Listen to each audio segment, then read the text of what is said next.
Dans 2 minutes, le journal. Restez toujours avec nous. Tatiana Aranda sera donc de votre partie. Le journal.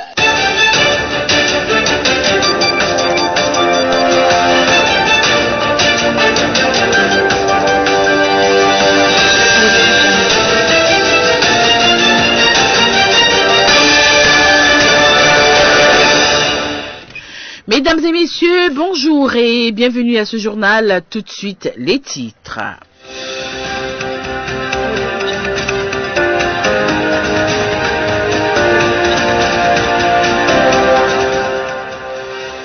Social Watch Bénin, WANEP Bénin et Changement Social Bénin, ces organisations de la société civile sont montées au créneau. C'était le 31 janvier dernier, vous le saurez dans ce journal.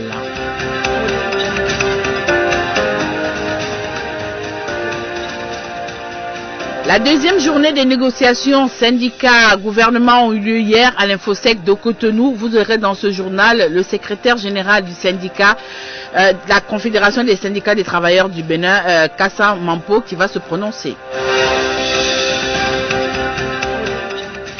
Le député de la minorité parlementaire Guy Mitokpe demande des explications au gouvernement au sujet de l'augmentation des salaires de certains hauts fonctionnaires. Les détails dans cette édition.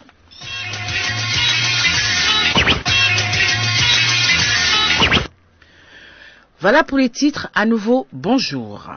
Une délégation de l'Association des maires francophones effectue depuis hier jeudi une visite de travail de 2 jours au Bénin.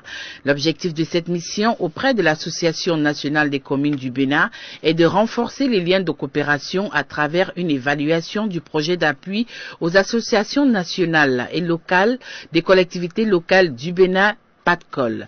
Rappelons que le dit projet de l'ANCB est financé par l'Union européenne. Les négociations gouvernement-syndicats ont repris hier à Cotonou. Plusieurs points ont été inscrits à l'ordre du jour. C'est le ministre d'État Abdoulaye Biotchane qui a présidé les travaux. Pour ce deuxième jour des travaux, le secrétaire général de la Confédération syndicale des travailleurs du Bénin, Kassa Mampo, dénonce la non-avancée des négociations et fustige la politique du ruse du gouvernement. Il est ici au micro de Karl Kitomin. Les revendications des différents secteurs n'ont pas encore été abordées. La motion, par exemple, des gens de la santé, c'est un peu abordé, mais on n'en a pas discuté puisque eux-mêmes ne sont pas là. Au niveau des enseignants, on n'a parlé que du statut particulier, on n'a rien obtenu. Et les autres, les vacataires, on n'en a pas parlé. Les contractuels de la fonction publique des enseignants et autres qu'on veut limoger, des gens qui sont sans salaire depuis des années. On n'en a pas encore parlé.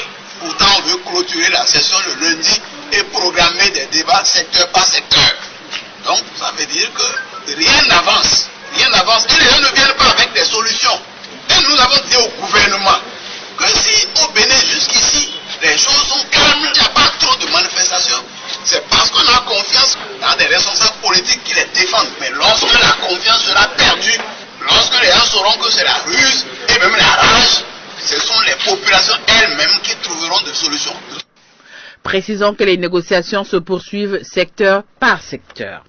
Autre élément dans ce journal, conscient de ce qu'une meilleure gouvernance constitue l'un des leviers essentiels de tout développement, Transparency International a décidé de venir en aide au Bénin grâce à la mise sur pied du système national d'intégrité SNI. En effet, le système national d'intégrité renforce le processus de lutte contre la corruption en faveur de la bonne gouvernance. C'est la raison pour laquelle l'Union européenne, en partenariat avec Transparency, ont décidé de soutenir la lutte contre la corruption au Bénin. Afin donc de réussir cette mission, elles ont décidé de s'appuyer sur certaines organisations de la société civile, à savoir l'ONG Alcré et le réseau Social Watch Bénin. Martin Sogba, président du bureau exécutif de l'ONG Alcré, explique. L'Union européenne a dit désormais, à partir du 11e FED que je dois mettre à la disposition du Bénin, et il faut nécessairement faire une étude sur la question d'intégrité, faire le diagnostic et l'état des lieux. Et c'est ainsi que le gouvernement, à travers son ministre des Finances, a demandé à Transparency International, qui en a l'expertise, de venir lui faire une étude au Bénin sur le système national d'intégrité. Donc, c'est comme ça qu'est née l'étude sur le SNI. Transparency International, n'ayant pas une base au Bénin, a choisi deux institutions qui sont déjà dans la lutte contre la corruption et l'impunité au Bénin, à savoir l'ONG Alcrer et notre réseau qu'est le réseau Social Watch. Depuis la mise en application du système national d'intégrité dans notre pays, le Bénin a connu une certaine avancée. Aujourd'hui, le fait d'investir dans la lutte contre la corruption semble être bénéfique, mais cette lutte serait parfaite si l'impunité ne se régissait pas en maître. Écoutons à ce propos le président du réseau Social Watch Bénin, Gustave Assa. L'évaluation du système national d'intégrité au Bénin a permis donc de mettre l'accent sur la nécessité pour nous de renforcer la bonne gouvernance et notamment la lutte contre la corruption et surtout la lutte contre l'impunité également. Parce qu'on s'est rendu compte que le Bénin fait partie des pays aujourd'hui où la corruption galope.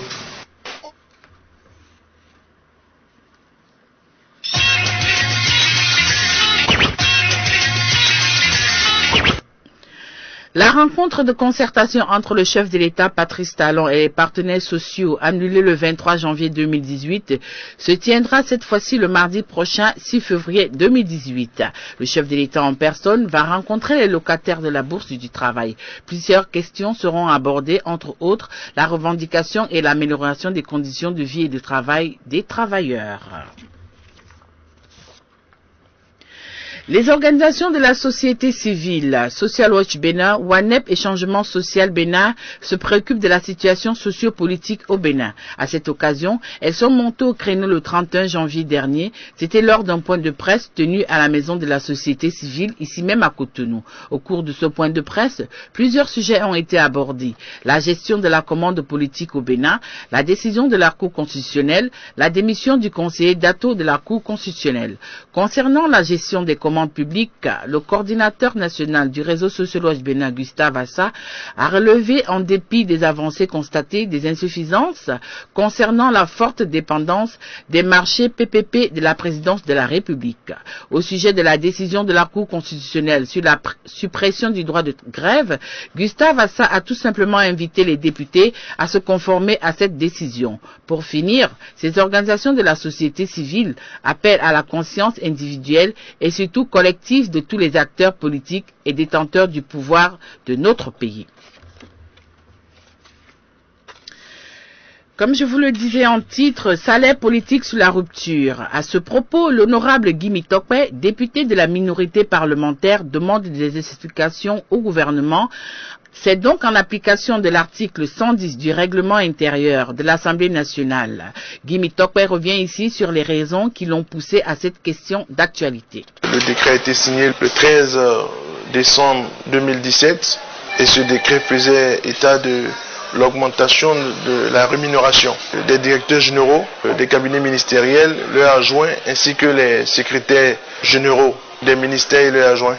Donc, à la suite de ce décret qui a été signé, nous nous sommes permis de poser quand même, tel que l'exige l'article 110 du règlement intérieur de l'Assemblée nationale, nous avons posé un certain nombre de questions au gouvernement. Soucieux du contexte actuel marqué par la récession économique du Bénin, Guy Mitokwe reprécise. Mais ce n'était pas une question orale ou question écrite au gouvernement, c'était plutôt une question d'actualité au gouvernement. Et donc cela rentre dans les prérogatives du parlementaire que nous sommes. Et je crois quand même que le peuple voudrait comprendre qu'est-ce qui pourrait expliquer cette augmentation exponentielle de la rémunération d'un certain nombre de fonctionnaires, alors que nous savons tous que le pays connaît actuellement une récession économique et il est demandé aux fils et aux filles du pays de serrer la ceinture. Est-ce que c'est déjà le dénouement ou le desserrement de la ceinture? Donc c'est seulement ce que nous avions voulu comprendre à travers cette question d'actualité au gouvernement. Guimi Tokwe, par la même occasion, a profité pour s'enquérir du montant des salaires des ministres du gouvernement. Il est ici au micro de Kader Achiro. Cette question d'actualité nous a permis d'aborder une deuxième question que nous avons aussi posée au gouvernement. Cette deuxième question faisait état de... Il y a un certain nombre de supputations sur la rémunération des membres du gouvernement. Donc nous avons cherché à mieux comprendre ce qui se passe à ce niveau. Est-ce que le gouvernement peut nous donner un peu plus d'explications sur tout ce que nous apprenons? Parce que, vous savez, comme je l'ai dit tout à l'heure, cela fait partie des prérogatives du parlementaire que nous sommes, de mieux comprendre un certain nombre de choses dans la République. Donc, je l'avais déjà dit, cette attitude n'est pas du tout chercher des poux sur la tête d'un chauve. C'est dans les prérogatives du parlementaire. Le règlement intérieur de l'Assemblée nationale nous autorise à le faire.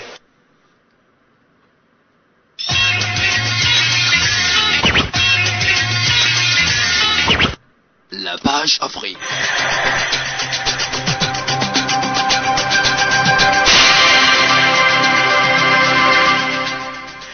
Elle est déjà dans ce studio tout de bleu vêtu. Il s'agit de Antonia Doussa. Bonjour Antonia. Bonjour Tatiana. Alors, les nouvelles africaines, nous allons commencer par le Togo, où le pouvoir et l'opposition s'accordent enfin sur une date pour l'ouverture du dialogue. Oui, c'est le 15 février prochain que le pouvoir et l'opposition togolaise entament le dialogue à Lomé, dans la capitale du pays. Cette annonce a été faite hier, vendredi, dans un communiqué par les émissaires ghanéens et guinéens dépêchés à Lomé par les présidents Nana Akufo-Addo du Ghana et Alpha Condé de la Guinée. Outre la date de l'ouverture du dialogue, le communiqué des deux émissaires Albert Kant Dapa du Ghana et Thibou Camara de la Guinée annonce également que les préoccupations de l'opposition concernant les personnes en détention dans l'affaire des incendies des marchés de Kara et de Lomé, tout comme les cas des personnes interpellées pour des faits commis dans le cadre des manifestations depuis le 19 août dernier, seront examinés de façon prioritaire et dans le respect des procédures judiciaires dès l'ouverture du dialogue. Autre mesure, pour clore cette information, il est à retenir que toutes les manifestations publiques devront également être suspendues pendant le dialogue. Terminons cette page Afrique par le Mali. Interdiction de circulation au moyen des pick-up et motos dans certaines régions du Mali. Pourquoi? Bien évidemment, au Mali, les moyens de transport privés par les présumés djihadistes sont les motos et les véhicules pick-up. Pour mieux faire face à la situation, surtout au moment où l'armée malienne annonce une vaste opération militaire sur le terrain. Une décision officielle interdit la circulation de ces moyens de transport dans une vingtaine de circonscriptions. Les présumés djihadistes sur le terrain malien opèrent à moto et en véhicule pick-up. Ségou, Mopti et Toubunkou sont les 3 régions administratives concernées. Merci beaucoup Antonia. On se retrouve certainement le lundi. Oui, le lundi. Fin de cette page Afrique et fin de ce journal, mais avant de partir, le rappel des titres. Le journal.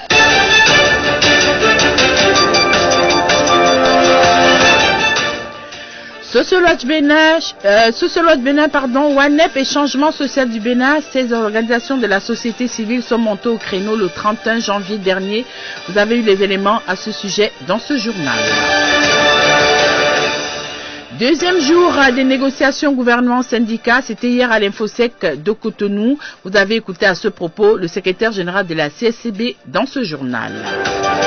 Également dans ce journal, le député de la minorité parlementaire Guimi Tokwe demande des explications au gouvernement au sujet de l'augmentation du salaire de certains hauts fonctionnaires de la République. Également dans ce journal, vous avez eu des détails. 8h15 dans nos studios, c'est donc la fin de ce journal. La mise en onde est assurée par Raoul Santos. À la présentation, j'étais Tatiana Honda. Restez toujours câblés ESAE FM, la voix de l'excellence. Merci. Excellente journée à vous sur